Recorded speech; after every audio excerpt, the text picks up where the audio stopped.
भाइयों और बहनों, आज मैं आपसे एक ऐसा विषय साझा करने जा रहा हूं जो न सिर्फ हमारी संस्कृति, न सिर्फ हमारी परंपराओं बल्कि हमारी आत्मा से गहराई तक जुड़ा हुआ है। यह विषय है पितृपक्ष का। हाँ, वही पितृपक्ष जिसे हम श्राद्ध पक्ष भी कहते हैं, जहां हर हिंदू परिवार अपने पितरों का स्मरण करता है, उन्हें तर्पण करता है और उनसे आशीर्वाद की कामना करता है।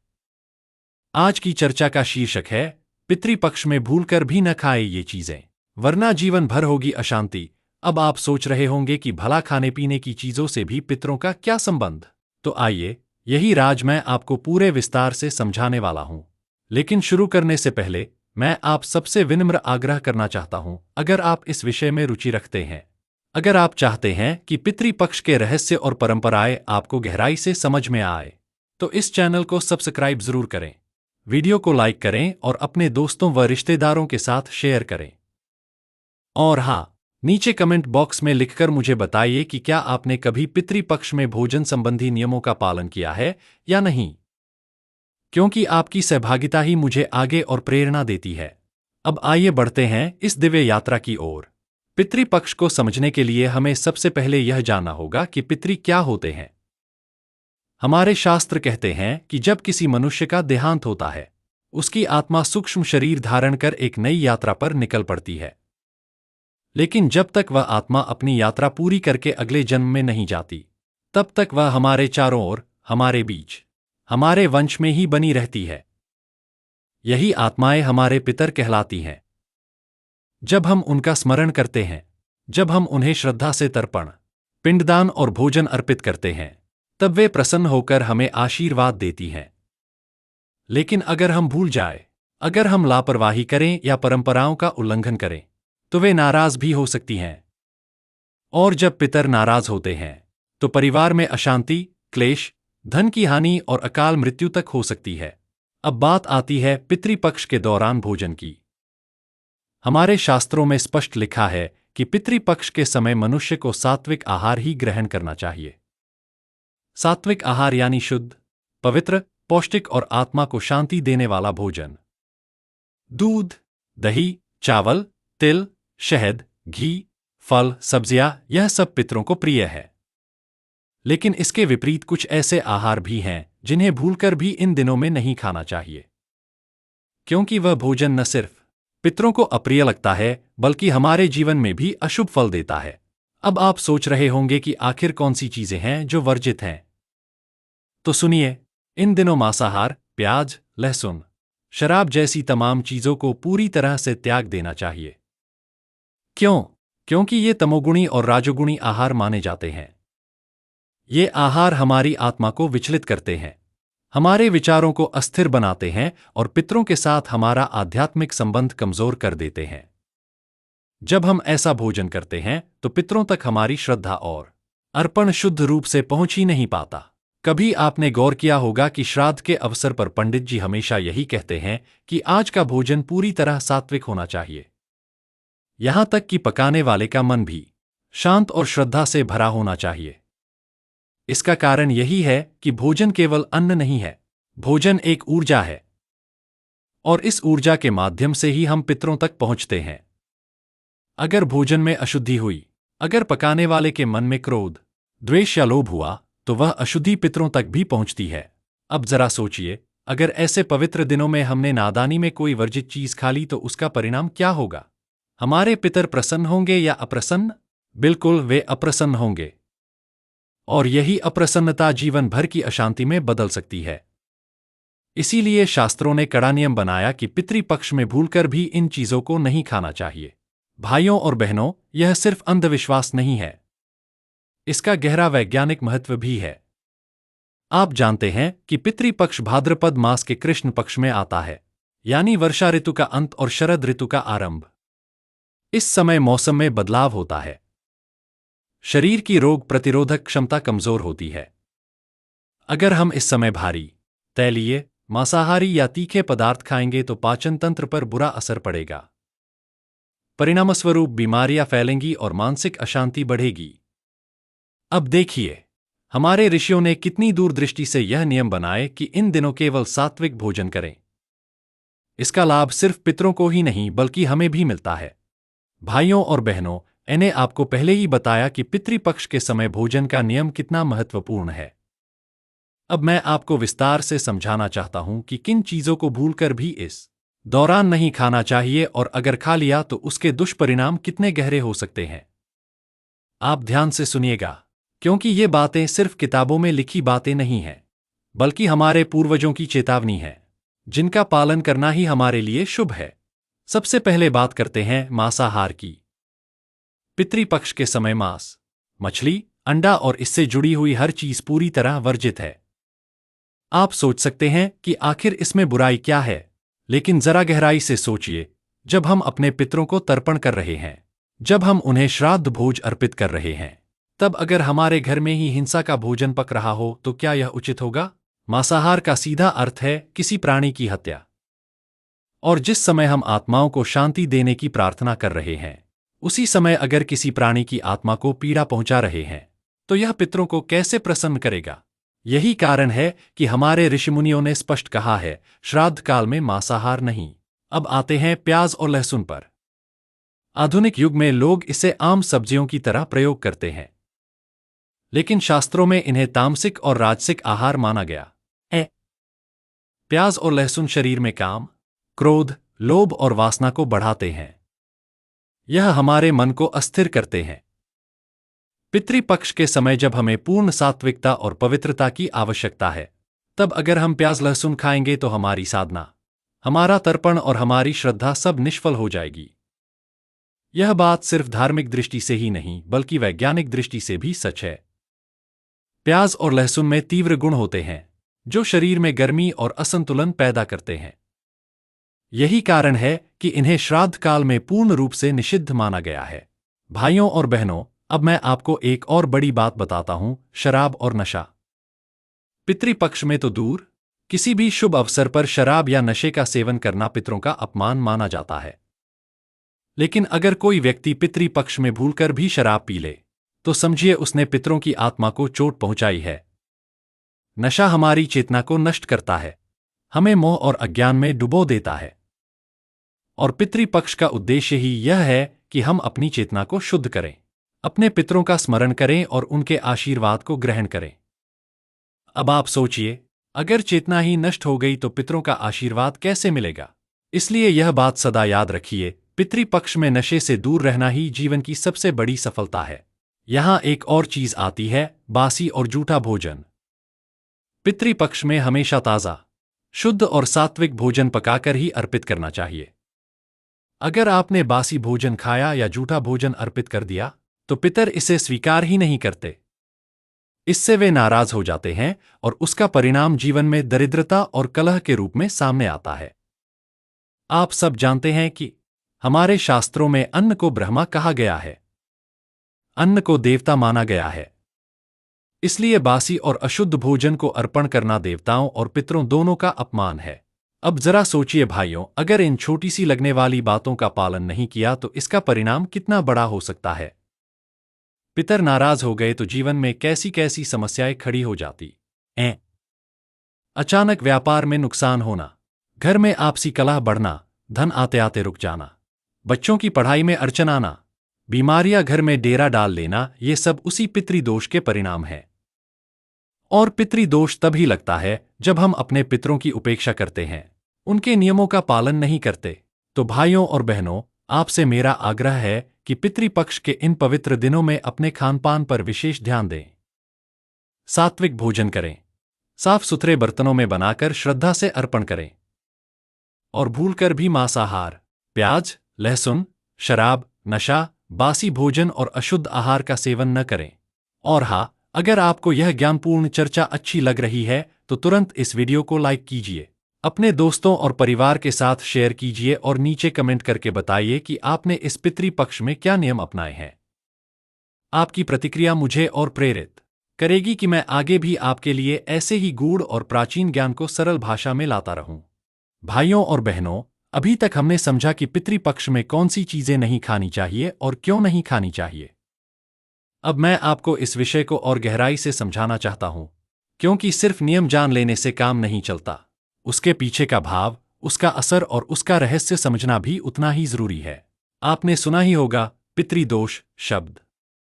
लोग कहते हैं कि किसी के घर में पितृदोष है, इसलिए उसका काम नहीं बन रहा, इसलिए शादी नहीं हो रही, इसलिए संतान सुख नहीं मिल रहा।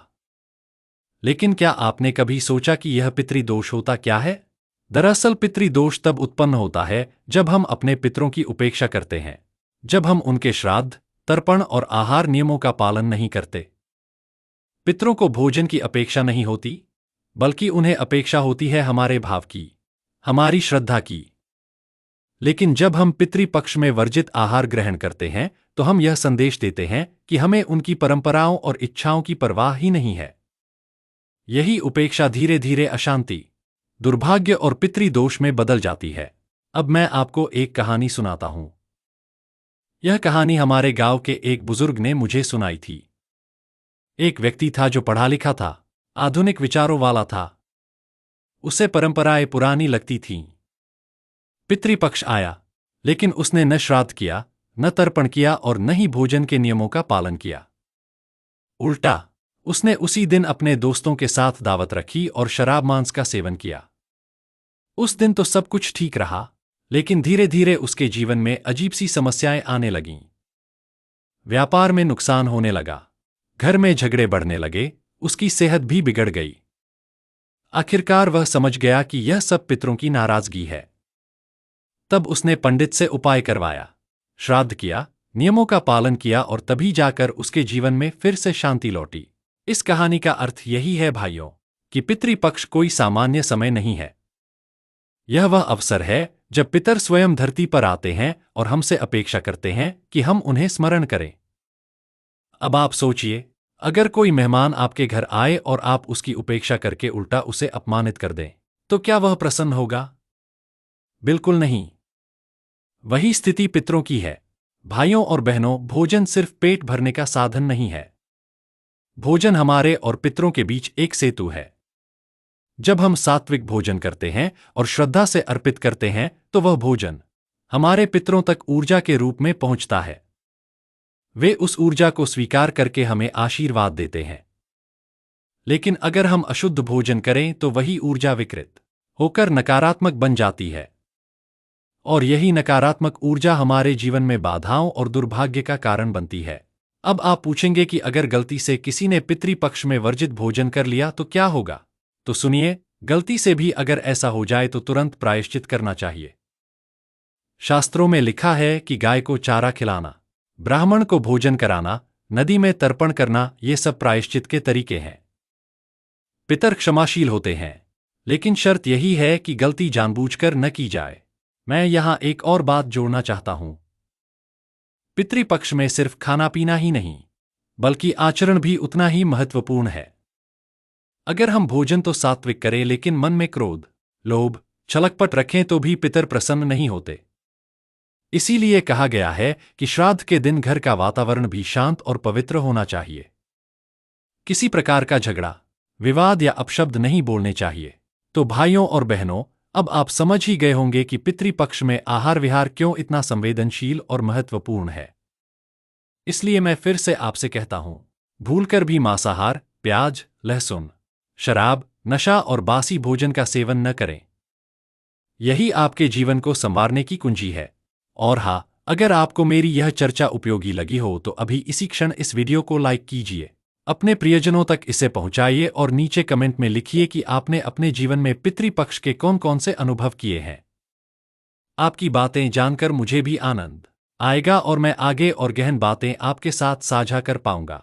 भाइयों और बहनों, अभी तक हमने जाना कि पितृपक्ष में क्या नहीं खाना चाहिए और अगर हम लापरवाही करते हैं तो उसका परिणाम पितृदोष के रूप में हमारे जीवन में कैसे प्रकट होता है। अब आइए मैं आपको यह बताऊं कि जब पितर प्रसन्न होते हैं तो उनकी कृपा कैसी अद्भुत होती है, और जब वे अप्रसन्न होते हैं तो श्राप का असर कितना भयावह हो सकता है। हमारे शास्त्र कहते हैं कि पितर देवताओं से भी पहले स्मरण किए जाने चाहिए, क्योंकि देवता तो तभी प्रसन्न होते हैं जब पितर प्रसन्न हो। इसका स्पष्ट अर्थ है कि पितरों की कृपा से ही देवताओं की कृपा मिलती है। पितृपक्ष के दिनों में जब हम शुद्ध आहार विहार रखते हैं, श्रद्धा और भक्ति से तर्पण करते हैं, तो पितर बहुत प्रसन्न होते हैं और बदले में हमें आशीर्वाद देते हैं। वह आशीर्वाद कैसा होता है? वह आशीर्वाद हमारे घर में सुख शांति लाता है। हमारी संतान विद्वान और गुणवान बनती है। व्यापार में उन्नति होती है, धन दौलत की वृद्धि होती है और सबसे बड़ी बात यह कि हमारे मन में आत्मिक शांति बनी रहती है। लेकिन भाइयों और बहनों, यही पितर अगर अप्रसन्न हो जाए तो उनकी नाराजगी श्राप के रूप में सामने आती है। और पितरों का श्राप बहुत भयंकर होता है। यह श्राप किसी साधारण व्यक्ति के श्राप जैसा नहीं होता, क्योंकि पितर हमारी ही आत्मा का अंश होते हैं। वे हमारे अपने होते हैं। जब वे अप्रसन्न होकर श्राप देते हैं तो वह सीधे हमारे भाग्य को प्रभावित करता है। उसका असर सिर्फ एक व्यक्ति तक नहीं रहता बल्कि पूरे वंश तक पहुंचता है। यही कारण है कि शास्त्रों में कहा गया है कि पितृदोष पीढ़ी दर पीढ़ी चलता है। कभी आपने देखा होगा कि कुछ परिवारों में चाहे कितना भी परिश्रम किया जाए, सफलता हाथ नहीं लगती। कोई ना कोई समस्या हमेशा बनी रहती है। धन आता है पर टिकता नहीं। संतानें होती हैं लेकिन सुख नहीं देती। या फिर विवाह में विलंब होता है, संतान सुख में बाधा आती है। यह सब पितरों की नाराजगी के लक्षण हैं। और जब गहराई से जांच की जाए तो पता चलता है कि उस परिवार में पितृपक्ष के नियमों का पालन नहीं किया गया, पितरों का श्राद्ध नहीं हुआ या आहार विहार में भूल हुई। भाइयों और बहनों, पितरों का श्राप जीवन भर की अशांति में बदल सकता है। और यह सब इसलिए होता है क्योंकि हम भूलकर भी वर्जित आहार ग्रहण कर लेते हैं। अब आप सोचिए, जो चीज थोड़ी देर के स्वाद के लिए खाई गई, वही अगर पूरे जीवन में दुख का कारण बन जाए तो क्या यह उचित है? इसीलिए हमारे पूर्वजों ने बार बार चेताया है कि पितृपक्ष में भूलकर भी वर्जित आहार का सेवन न करें। मैं आपको एक और कथा सुनाता हूं। महाभारत में भी एक प्रसंग आता है कि राजा कर्ण, जिन्हें दानवीर के रूप में जाना जाता है, जब मृत्यु के बाद पितृलोक पहुंचे तो वहां उन्हें सोने चांदी का भोजन मिला। उन्होंने पितरों से पूछा कि मुझे अन्न क्यों नहीं मिल रहा?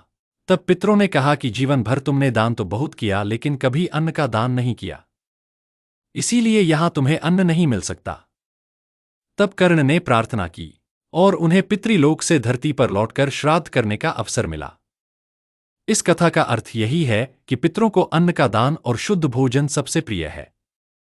अगर हम इसमें भूल करते हैं तो पितरों का श्राप अवश्य लगता है।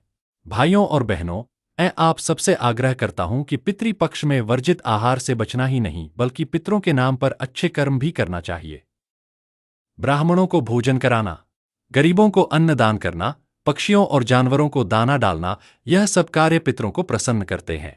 और देखिए, अगर आप चाहते हैं कि आपके पितर सदैव प्रसन्न रहें, आपके जीवन से पितृदोष दूर हो, तो आपको इन नियमों को अपनाना ही होगा। सात्विक भोजन कीजिए, शांति से पितरों का स्मरण कीजिए और अपने मन में शुद्ध भाव रखिए। यही सच्चा उपाय है। भाइयों और बहनों, अगर आपको यह ज्ञान की बातें मूल्यवान लगी हों तो इस वीडियो को लाइक कीजिए, अपने प्रियजनों तक पहुंचाइए और नीचे कमेंट करके बताइए कि क्या आपने कभी पितृदोष का अनुभव किया है और उससे बाहर आने के लिए क्या उपाय किए। आपकी बातें सुनकर मुझे और भी प्रसन्नता होगी और मैं अगले भाग में आपको और गहरे रहस्य बता पाऊंगा। तो भाइयों और बहनों, आज हमने इस लंबी यात्रा में यह गहराई से समझा कि पितृपक्ष कोई साधारण समय नहीं है। यह वह पावन अवसर है जब हमारे पितर, हमारे पूर्वज स्वयं धरती पर आते हैं और हमारे द्वारा किए गए श्राद्ध, तर्पण और सात्विक आहार को स्वीकार करके हमें आशीर्वाद देते हैं। लेकिन अगर इन दिनों हमने लापरवाही की, भूल से भी वर्जित भोजन कर लिया, तो वही भोजन पितरों को अप्रसन्न कर देता है और उसका परिणाम हमारे जीवन भर की अशांति, क्लेश और दुर्भाग्य के रूप में सामने आता है। हमने जाना कि मांसाहार, प्याज, लहसुन, शराब, नशा, बासी भोजन और अशुद्ध आहार इन पावन दिनों में पूरी तरह वर्जित हैं। और हमने यह भी जाना कि पितर प्रसन्न होकर हमें सुख, शांति, धन, संतान और समृद्धि का आशीर्वाद देते हैं। लेकिन अगर वे नाराज हो गए तो उनकी नाराजगी श्राप बनकर पीढ़ियों तक असर कर सकती है। भाइयों और बहनों, अंत में मैं आपसे केवल यही कहना चाहता हूं कि पितृपक्ष में नियमों का पालन करना किसी डर के कारण नहीं बल्कि प्रेम और श्रद्धा के कारण होना चाहिए। हमारे पितर हमारे अपने हैं, हमारे रक्षक हैं, हमारे जीवन की नींव है। अगर हम उनका आदर करेंगे तो वे हमें कभी निराश नहीं करेंगे।